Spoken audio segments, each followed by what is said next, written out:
नमस्कार दोस्तों, मैं ओम चौरिया हमारे YouTube चैनल दृष्टि 2.0 में स्वागत करता हूं। उम्मीद है आप सभी मस्त होंगे और अपने जीवन को अच्छी शुभभावनाओं के साथ बिना किसी मानसिक तनाव के जी रहे होंगे। जैसे कि आपको पता ही है, कोविड संक्रमण के कारण या फिर गवर्नमेंट की नीति के कारण काफ़ी बच्चे जो है अपनी पढ़ाई से विचलित हो गए हैं, जिसका कारण है कि कोविड संक्रमण के कारण बच्चों के मन में आ रहा है कि कोचिंग कैसे करें या फिर तैयारी कैसे करें। अगर कोचिंग बंद है तो गाइडेंस के अभाव में कहीं ना कहीं उनको ऐसा लग रहा है कि भाई हम तैयारी कैसे अपनी जारी रखें। या फिर गवर्नमेंट की नीति के कारण भी कई बच्चे परेशान हैं। जैसे कई बच्चों के मन में आता है कि गवर्नमेंट एग्ज़ाम लेगी या नहीं लेगी, बिल्कुल होती है। या फिर दूसरी चीज़ ये मन में आता है, जैसे अभी वर्तमान में संविदा वर्ग 3 वाले बच्चे के मन में आता है कि पोस्ट कितनी होगी या फिर एग्ज़ाम होगा या नहीं होगा। लेकिन एक चीज़ है, आप लिख कर रख लीजिए कि एग्ज़ाम तो होगा। क्यों होगा? इसका बेसिक कारण यह है कि एमपी गवर्नमेंट या फिर एमपीपीईबी जो लगातार भर्तियां निकाल रही है, चाहे ग्रुप 5 की हो, चाहे फिर ग्रुप 2 सब ग्रुप 4 की हो, या फिर स्टाफ नर्स, इस प्रकार की तमाम एमपी पुलिस तमाम वैकेंसियाँ जो है निकालते जा रही है। तो आप समझ सकते हैं कि भाई जब गवर्नमेंट की इतनी औकात है कि भाई हम वैकेंसियाँ निकाल सकते हैं, तो इतनी औकात तो होगी कि वो वैकेंसी ले सकती है। इसमें कोई दो राय की बात नहीं है कि भाई आपका एग्ज़ाम होगा या नहीं होगा। मतलब ये मान के चलिए कि भाई आपका एग्ज़ाम होगा ही होगा। और दूसरी चीज़, जैसे आपके मन में ये भी आता होगा कि भाई एग्ज़ाम पोस्टपोन्ड हुआ, तो भाई पोस्टपोन्ड हुआ तो इसमें आपको क्या दिक्कत है? पोस्टपोन्ड होगा कितना होगा? 1 महीने होगा। अगर 1 महीने के चक्कर में आपने अगर तैयारी नहीं की है और पता चला कि भाई एग्ज़ाम की डेट आ गई, तो आप क्या उखाड़ लोगे? बात तो यही हुई ना। तो इसीलिए आपको जो है तैयारी जारी रखना है, तैयारी बंद नहीं करना है।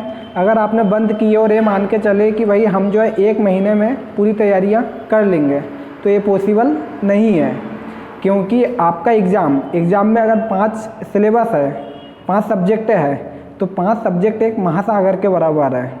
तो आप क्या करोगे? कुछ नहीं कर पाओगे। इसीलिए इस बात को गांठ बांध के रख लीजिए कि भाई आपको जो है तैयारी करना है। और दूसरी चीज़ है कि भर्तियाँ कितनी रहेगी, ये भी सवाल होता है। तो भाई आप भर्तियों को क्यों देख रहे हो? आप ये देखिए ना कि भाई हमको केवल 1 वैकेंसी चाहिए, 1 पोस्ट चाहिए। वो अगर 1 पोस्ट भी रहेगी तो भी आपको फॉर्म भरते हैं। आपने अगर जैसे संविदा वर्ग 3 के लिए, संविदा वर्ग 3 के लिए अगर आपने 1.5 लाख की फीस देकर संविदा बीएड किए हुए, तो भाई आपने 1 पोस्ट के लिए किए ना कि भाई मुझे जो है 1 टीचर बनना है, न कि मुझे बहुत सारे टीचर बनना है। तो जब आपने 1 पोस्ट के लिए आपने अगर 1.5 लाख दिए है, तो फिर आप भर्तियों को क्यों देख रहे हैं कि भाई कितनी भर्ती लेगा? लेकिन फिर भी अगर आप चाहते हो कि भाई भर्तियाँ अच्छी आना चाहिए, तो मुझे पूरी उम्मीद है कि भाई भर्ती काफ़ी अच्छी आएगी। इसका सबसे बड़ा कारण क्या है? बहुत सारों से भर्तियां ना होना। तो ये चीज़ तो आपके मन में से निकल गई होगी कि भाई गवर्नमेंट की नीति जो है एकदम स्पष्ट है, वो भर्तियां भी लेगी और एग्ज़ाम भी होगा ही होगा। दूसरी चीज़ कि भाई जो बच्चे विचलित हो गए अपनी पढ़ाई से, उनके लिए हमारी टीम ने निर्णय लिया है कि भाई हम उनको कुछ प्लेटफॉर्म उपलब्ध कराएं। जैसे कोई बच्चा अगर गांव से शहर नहीं आ पा रहा है, तो उनके लिए हमने बिसापुर कला में हमारी एक न्यू ब्रांच ओपन की है, जहां पर आप संविदा का स्पेशल क्लास लगा सकते हैं। अब इसमें ऐसा नहीं होगा कि वही वहां के लोकल टीचर से हम पढ़वाएंगे, बल्कि इसमें ये चीज़ होगा कि जो छिंदवाड़ा में हमारे यहाँ कोचिंग फैकल्टी पढ़ा रही थी, वही वहाँ जाकर पढ़ाएगी। और दूसरी चीज़ है कि छिंदवाड़ा में भी जो है हमारी कोचिंग में ऑफलाइन क्लास ओपन हो गई है। यहाँ पर भी आप जो है कोचिंग का लाभ उठा सकते हैं। अगर जो बच्चा इन दोनों ऑफलाइन क्लास का लाभ नहीं उठा पा रहा है, उनके लिए एक तीसरा ऑप्शन भी हमारी टीम ने निर्धारित किया है, अब वो है ऑनलाइन। तो जो भी बच्चा अगर ऑफलाइन क्लास का लाभ नहीं उठा पा रहा है, वो हमारे ऑनलाइन क्लास का लाभ उठा सकता है। तो ऑनलाइन क्लास का लाभ लेने के लिए आपको हमारे एक नंबर है, उस नंबर पर कॉल करके आप ऑनलाइन क्लास का लाभ उठा सकते हो। आप चाहे तो नंबर भी नोट कर सकते हैं कि भाई किस नंबर पे आपको जो है वो करना है। तो नंबर हमारा जो रहेगा 8920335846 है। अगर जो भी बच्चा ऑनलाइन क्लास का लाभ नहीं उठा पा रहा है वो इस नंबर पर कॉल करके ऑनलाइन क्लास के माध्यम से लाभ उठा सकता है और हमारी एक न्यूनतम फीस ही रहेगी, तो आपको एक सही मार्गदर्शन मिलेगा और इस मार्गदर्शन में आप सिलेक्शन पा सकते हो। दूसरी चीज़ है कि मेरे द्वारा आप जो है पर्यावरण का अध्ययन करोगे, तो पर्यावरण का अध्ययन अगर आप करोगे तो पर्यावरण का अध्ययन आप किसी एक बुक से नहीं कर सकते या फिर किसी एक नोट से या फिर किसी एक कोचिंग से आप इसका पूर्ण रूप से अध्ययन नहीं कर सकते। कारण यह है, अगर मैं अपना खुद का बताऊं तो मैंने बहुत सारी नोट्स का अध्ययन किया, बहुत सारी कोचिंगों का अध्ययन किया या फिर बहुत सारी बुकों का अध्ययन किया। इससे मैंने निष्कर्ष ये पाया कि किसी भी कोचिंग के नोट्स में, किसी भी बुक में पूरा का पूरा पर्यावरण अध्ययन का टॉपिक समाप्त नहीं किया है। कारण क्या है कि उन्होंने कुछ ने अपने तरीके से बनाया, कुछ ने अपने तरीके से। लेकिन आप अगर देखोगे प्रैक्टिस सेट के बारे में, तो प्रैक्टिस सेट में आप देखोगे कि भाई ऐसे भी बहुत सारे टॉपिक प्रैक्टिस सेट से क्वेश्चन आए हैं जो कि आपके सिलेबस में है ही नहीं। तो आप देखोगे, आपके मन में आएगा कि सर फिर आया कहाँ से।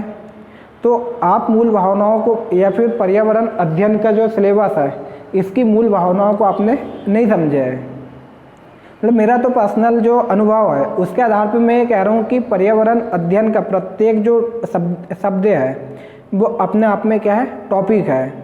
अब वो किस तरीके से आपका जो टॉपिक रहेगा उसको देखेंगे। तो आपके सामने जो है पर्यावरण अध्ययन का पूरा सिलेबस है, वो सिलेबस किस तरीके से है ये मेरे अनुसार है, क्योंकि मैंने बहुत ज़्यादा गहराई से एनालिसिस करने के बाद ये पाया कि भाई इसको हम बहुत सारे सब्जेक्ट में डिवाइड करके देख सकते हैं। या फिर ये आपने अगर पर्यावरण की पेडोलॉजी पढ़े होंगे तो उसमें आपने एक कमीशन का जिक्र किए होंगे कि मुदालियार कमीशन। 2006 में एक कमीशन आया हुआ था, मुदालियार कमीशन। अब मुदालियार कमीशन ने क्या बोला था कि पर्यावरण अध्ययन किसी एक विषय वस्तु नहीं है बल्कि बहुत सारे विषयों का क्या है, समूह है। या फिर आप इसको इस रूप में समझिए कि पर्यावरण की परिभाषा हर किसी बच्चे को याद होगी। पर्यावरण का मतलब होता है परिधन आवरण से मिलकर बना हुआ है, जहाँ परि का अर्थ क्या होता है, चारों ओर, और आवरण का मतलब क्या होता है, घेरे होना। तो जब पर्यावरण का ही मतलब होता है कि हमारे चारों ओर से घेरे हुए वातावरण को हम क्या बोलेंगे, पर्यावरण बोलेंगे। तो हमारे चारों ओर तो आपको नदियाँ भी दिखेगी, हमारे चारों ओर तो आपको फसलें भी दिखेगी, परिवहन यातायात परिवहन भी दिखेंगे, उद्योग भी दिखेंगे, हमारे चारों ओर आपको जो है जलवायु भी देखेंगे, मौसम में परिवर्तन भी दिखेगा, पोषण भी दिखेगा, स्वास्थ्य, मतलब इस तरीके से हमारे चारों ओर जितने भी चीज़ कवर हो रही है वो क्या है, पर्यावरण है। और इसी का अध्ययन करना क्या कहलाएगा, पर्यावरण अध्ययन। तो किसी भी बच्चे के मन में ये नहीं आना चाहिए कि जो सिलेबस दिया हुआ है उसको पढ़कर हम जो है सिलेक्शन ले लेंगे।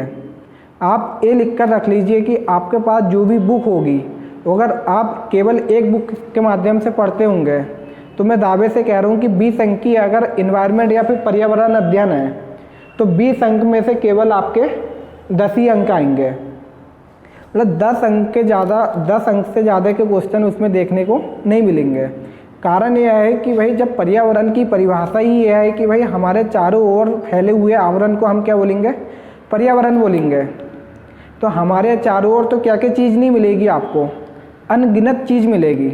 तो आप कैसे बोलोगे कि भाई हम चंद टॉपिक को पढ़कर जो है सिलेक्शन ले लेंगे, बिल्कुल नहीं लोगे। इसीलिए आपको क्या ज़रूरी है, पूरे टॉपिक का अध्ययन करना। तो एक चीज़ आपको ये भी बता दूं कि मेरे पढ़ाने का तरीका क्या रहेगा, ताकि आपको जो अच्छे अंक मिले और आपका सिलेक्शन हो।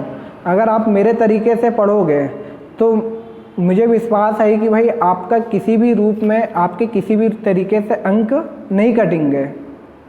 ये रिस्क मैं लेता हूँ क्योंकि मेरे पास वो मटेरियल है जिससे कि आपके पूरे टॉपिक और पूरे टॉपिक में भी जो आ सकता है पूरा का पूरा क्या है, कवर है।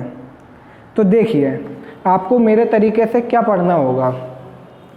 मैंने पूरा का पूरा पर्यावरण अध्ययन को कुछ सब्जेक्ट में डिवाइड करके देखा हूँ, जिसमें आप देखोगे सबसे पहले कि इसमें भूगोल के भी कुछ टॉपिक है, इसमें आपको देखने को मिलेगा विज्ञान के भी कुछ टॉपिक है, इसमें आप देखोगे आपके सिलेबस में तो आपदा प्रबंधन के भी कुछ टॉपिक है, डिजास्टर मैनेजमेंट के।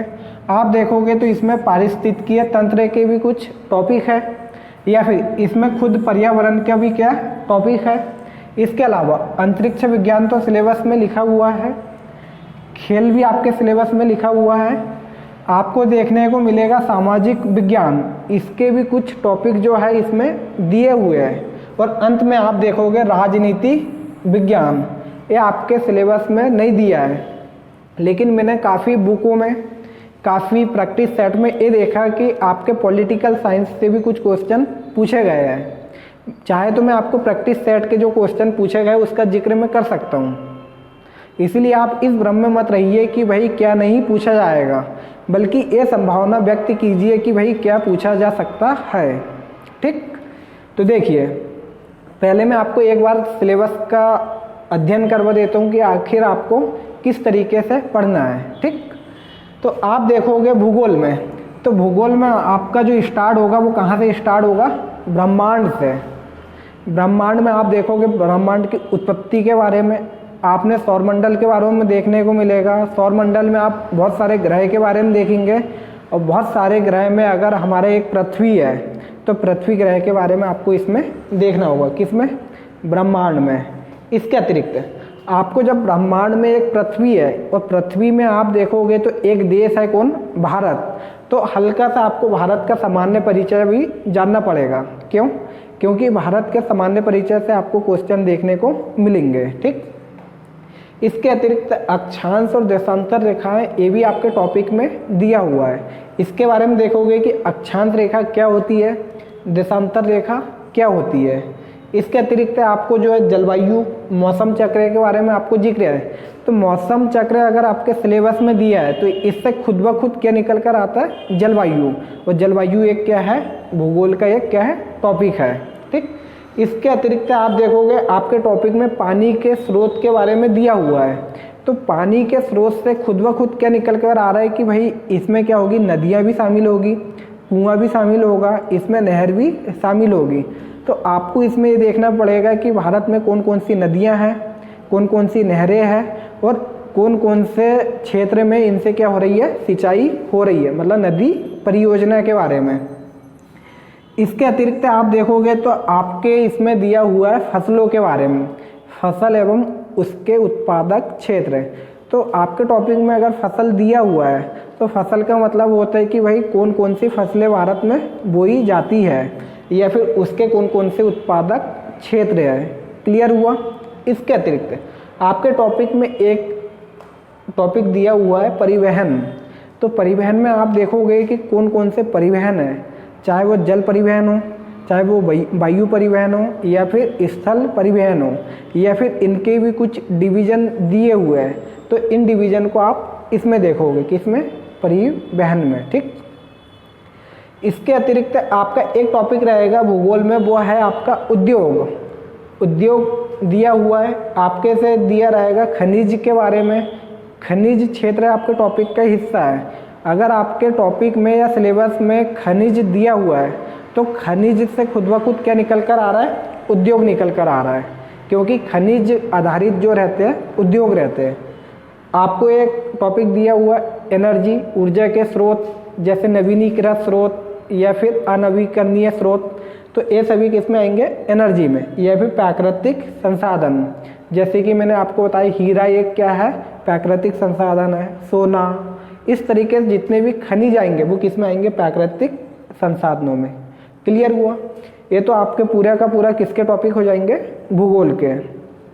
इसके अतिरिक्त मैंने भी ये डिवीज़न किया कि इसमें विज्ञान से रिलेटेड भी क्या है, कुछ सिलेबस में दिया हुआ है।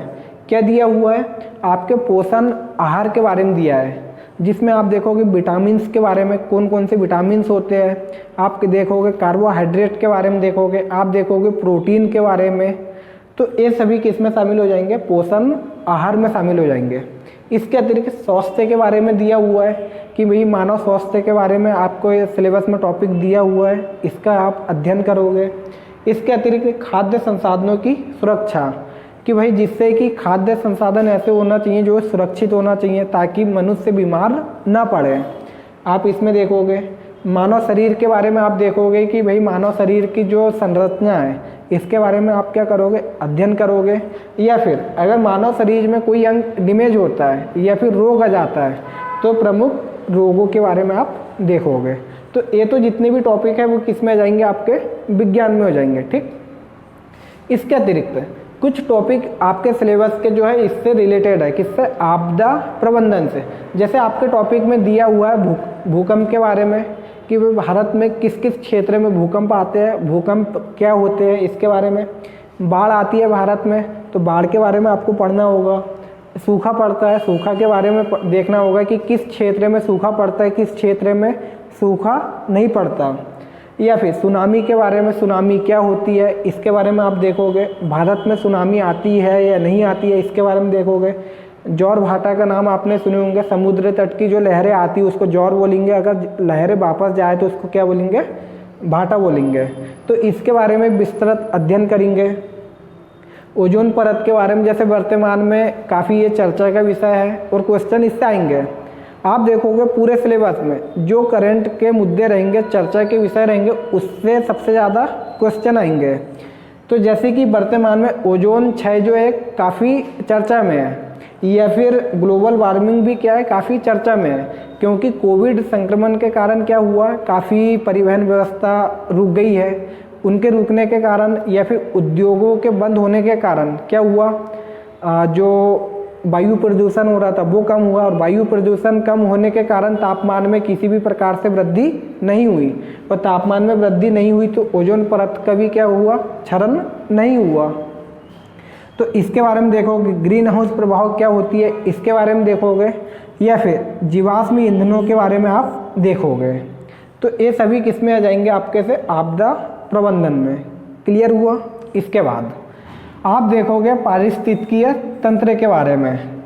तो पारिस्थितिकीय तंत्र में आप देखोगे सबसे पहले आपका जो सिलेबस में टॉपिक दिया है वो क्या है, आवास के बारे में।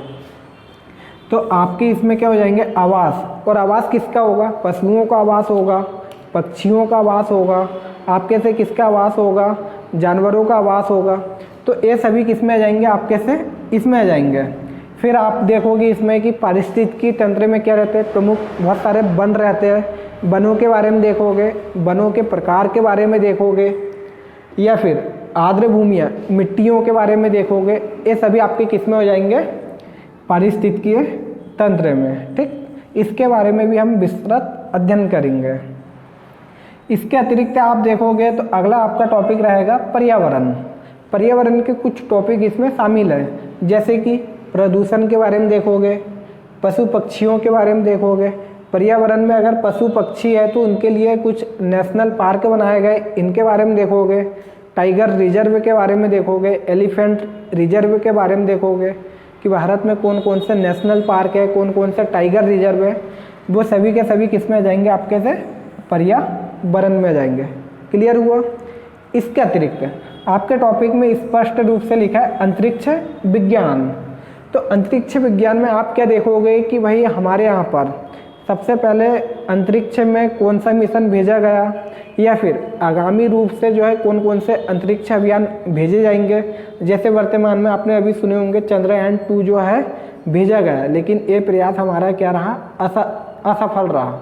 या फिर आपने ये भी सुने होंगे कि मंगलयान मिशन भेजने की तैयारी भारत कर रहा है, जो कि 2022 में भेजा जाएगा।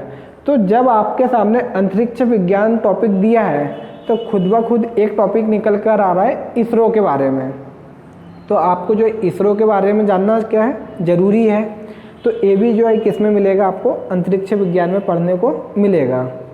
इसके अतिरिक्त आपको एक टॉपिक आपके सिलेबस में है, वो है खेल, मतलब कि स्पोर्ट्स। स्पोर्ट्स में आप क्या देखोगे, व्यायाम के बारे में देखोगे, मनोरंजन के बारे में देखोगे, कौन कौन से मनोरंजन के क्या है साधन है। जैसे सिनेमा भी एक क्या मनोरंजन का साधन है। किताब, ये भी क्या एक प्रकार से मनोरंजन का साधन है। या फिर इसी में एक टॉपिक भी दिया हुआ है उत्सव के बारे में, कि भारत में कौन कौन से उत्सव मनाए जाते हैं, कौन कौन से त्यौहार है, कौन कौन से राष्ट्रीय पर्व है, कौन कौन सी कला और संस्कृतियाँ हैं। ये सभी आपके किस में शामिल हो जाएंगे, स्पोर्ट्स या फिर खेल में। और फिर देखोगे अंत में आपको मिलेगा एक सामाजिक विज्ञान का टॉपिक, और सामाजिक विज्ञान में आपको जो कुछ टॉपिक देखने को मिलेंगे वो क्या मिलेगा, हमारे परिवार के बारे में, हमारे मित्र के बारे में, या फिर आपको मिलेगा हमारे समाज के बारे में। जैसे हमारे परिवार में क्या होता है, बूढ़े लोग रहते हैं, बच्चे लोग रहते हैं, कुछ औरतें रहती है, इनके बारे में देखने, इनके बीच में पर्यावरण का किस प्रकार से संबंध होता है इसके बारे में देखोगे। तो इस सभी का विस्तृत अध्ययन हम किस में करेंगे, सामाजिक विज्ञान में करेंगे। इसके अतिरिक्त आपका जो अंतिम और जो कि सिलेबस में नहीं दिया हुआ है वो क्या रहेगा, आपका राजनीतिक विज्ञान या फिर पॉलिटिकल साइंस। इसमें आप संसद के बारे में पढ़ोगे और मुख्य रूप से पंचायती राज के बारे में। कारण यह है क्योंकि बहुत सारी बुकों में मैंने देखा है कि भाई पॉलिटिकल साइंस से क्वेश्चन दिए हुए हैं या फिर वो अपने सिलेबस में उसने शामिल किया है। तो इसको भी चलते चलते हम अंत में देख लेंगे ताकि आपका किसी भी प्रकार से सिलेबस मतलब अनकम्प्लीट ना रहे। तो ठीक, तो आई थिंक आपको जो है पूरा का पूरा सिलेबस समझ आया होगा, और आपको ये भी समझ आया होगा कि भाई हमको जो आगामी 40 से 45 क्लास है किस रूप में समझना है। तो जिसमें आप देखोगे आपका जो सिलेबस रहेगा पर्यावरण अध्ययन का, इसमें आपको पता है कि भाई 30 अंक का जो है टोटल क्या रहेगा, क्वेश्चन रहेगा। और 30 अंक में आपकी जो रहेगी 15 अंक की क्या रहेगी, पेडोलॉजी रहेगी, 10 अंक की आपकी जो रहेगी पेडोलॉजी रहेगी, और 20 अंक का आपका क्या रहेगा, सिलेबस रहेगा। तो 20 अंक ये पर्यावरण ही ऐसा एकमात्र टॉपिक है जिसमें कि 20 अंक का क्या है, सिलेबस है। बाकी जितने भी अन्य जो 4 सब्जेक्ट है उसमें आपको क्या मिलता है, 15 अंक की पेडोलॉजी, 15 अंक का सिलेबस, 15 अंक की पेडोलॉजी, 15 अंक का सिलेबस। लेकिन पर्यावरण अध्ययन ही एकमात्र ऐसा टॉपिक है जिसमें कि 20 अंक का आपको क्या मिलेगा, सिलेबस मिलेगा, और 10 अंक की आपको क्या मिलेगी, पेडोलॉजी मिलेगी। तो आप समझ पा रहे होंगे कि भाई पर्यावरण का अध्ययन करना आपके लिए कितना ज़रूरी है।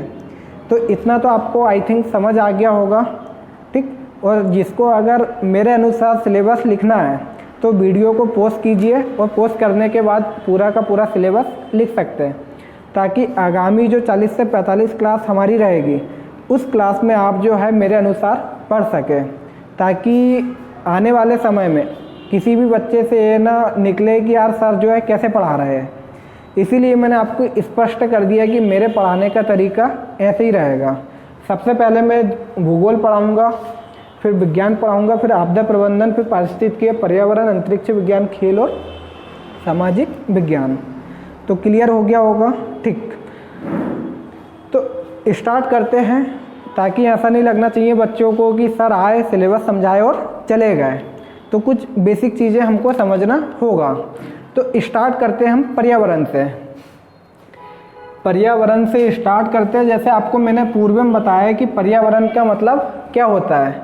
पर्यावरण का मतलब होता है, पर्यावरण जो है 2 शब्दों से मिलकर बना हुआ है।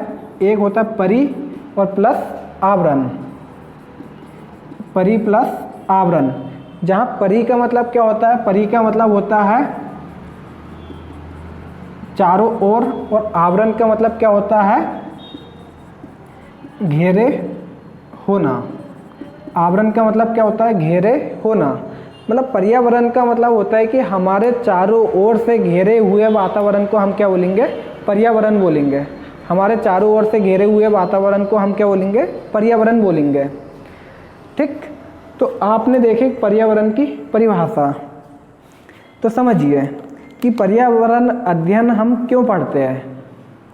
तो इसको इस रूप में समझिए कि भाई मानव का या फिर मनुष्य का हमारे समाज के पर्यावरण में जन्म होता है, और इसी में क्या होती है, हमारी मृत्यु होती है। तो इसके लिए आवश्यक क्या होता है कि उस वातावरण के अनुसार वह अनुकूलन कर सके। लेकिन आप देखोगे अनुकूलन करने की जो क्षमता है हर किसी में नहीं होती। इसको इस रूप में समझिए कि जब मनुष्य का जन्म होता है तो उस समय आप देखोगे कि मनुष्य के जन्म के समय उसको पता ये नहीं होता है कि शेर क्या होता है, उसको ये पता नहीं होती कि गाय क्या होता है, या फिर उसको ये पता नहीं होता है कि मिट्टियाँ क्या होती है। तो आप देखोगे कि जब मनुष्य का जन्म होता है तो जन्म से लेकर मृत्यु तक वह केवल क्या करता है, पर्यावरण का अध्ययन करता है। इसीलिए हमको ये सिखाया जाता है कि पर्यावरण का अध्ययन हमको क्यों करना है। जैसे शेर से डरना, ये हमको किसने सिखाया, पर्यावरण ने सिखाया। कैसे कि शेर, क्योंकि बच्चे का अगर जन्म हुआ तो उसको तो ये पता नहीं है कि भाई शेर क्या होता है, तो वो शेर के सामने चला भी जाएगा तो उसको ये नहीं लगेगा कि भाई ये मेरे को खा जाएगा। लेकिन पर्यावरण अध्ययन से हमने ये जाना है कि भाई शेर हमें क्या करता है, खा जाता है।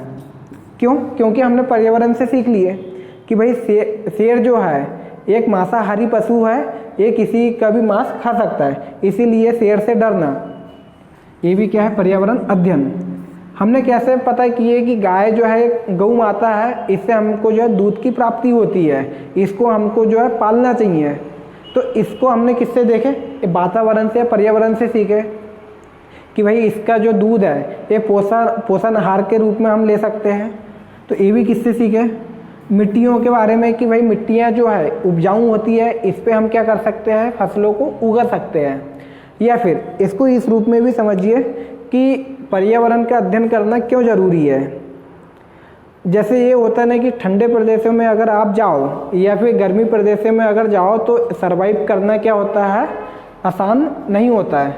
जैसे ये बोला जाता है कि अगर कोई ठंडे प्रदेशों में जाना चाह रहा है तो उसके लिए सबसे ज़रूरी क्या होता है, मांस खाना या फिर गर्मी या फिर मसाले वाली चीज़ का खाना।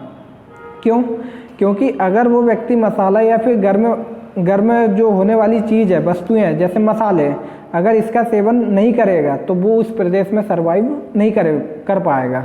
इसीलिए तो ये बोला गया है कि भाई मनुष्य का जो है समाज के पर्यावरण में जन्म होता है और इसी में मृत्यु होती है। लेकिन समाज के पर्यावरण में हर मनुष्य सरवाइव नहीं कर पाता, और जो मनुष्य सरवाइव कर पाता है वो जी पाता है, अन्यथा मर जाता है। इसीलिए ये बोला गया है कि भाई हमको क्या करना चाहिए, पर्यावरण का अध्ययन। आपके मन में ये भी सवाल आएगा कि भाई पर्यावरण अध्ययन की आवश्यकता हमको क्यों पड़ी। तो पर्यावरण अध्ययन की जो आवश्यकता है वो हमको इसीलिए पड़ी ताकि हम जो है बहुत सारे विषयों का अध्ययन कर सके, और बहुत सारे विषयों का अध्ययन कर हम जो है वातावरण में सरवाइव कर सके। तो इतना तो आपको समझ आया होगा। तो कल से हम जो हमारा बेसिक टॉपिक है, और बेसिक टॉपिक हमारा क्या है, भूगोल। अब भूगोल में क्या रहेगा आपका, ब्रह्मांड, इसका आप क्या करोगे, अध्ययन करोगे। तो आई थिंक आपको पूर्ण रूप से समझ आया होगा। तो वीडियो अगर आपको अच्छा लगे तो सब्सक्राइब कीजिए चैनल हमारा, उसको लाइक कीजिए और शेयर कीजिए, ठीक। और मैंने शुरुआत की क्लास में आपको ये भी बताया कि अगर कोई बच्चा ऑफलाइन क्लास लेना चाहता है, बिसापुर में हमारी एक ब्रांच है, वहाँ पर ऑफलाइन क्लास लगा सकता है। हमारी एक ब्रांच छिंदवाड़ा में, वहाँ पर भी ऑफलाइन क्लास लगा सकता है। और जो बच्चा ऑफलाइन क्लास नहीं लगा सकता दोनों जगह, उसके लिए हमारी टीम ने जो है एक नई सुविधा प्रदान की है, ऑनलाइन सुविधा। तो आप ऑनलाइन लाइव क्लास हमारे यहाँ लगा सकते हो। तो ऑनलाइन लाइव क्लास लगाने के लिए जो है मैंने आपको नंबर बताया 8920335846 पे। इस नंबर पे आप कॉल करके, और भी जो अन्य नंबर रहेंगे उसको हम डिस्क्रिप्शन बॉक्स में डाल देंगे, और इन नंबर पे कॉल करके आप ऑनलाइन लाइव जुड़ सकते हैं। तो फिर आज के लिए इतना ही, धन्यवाद।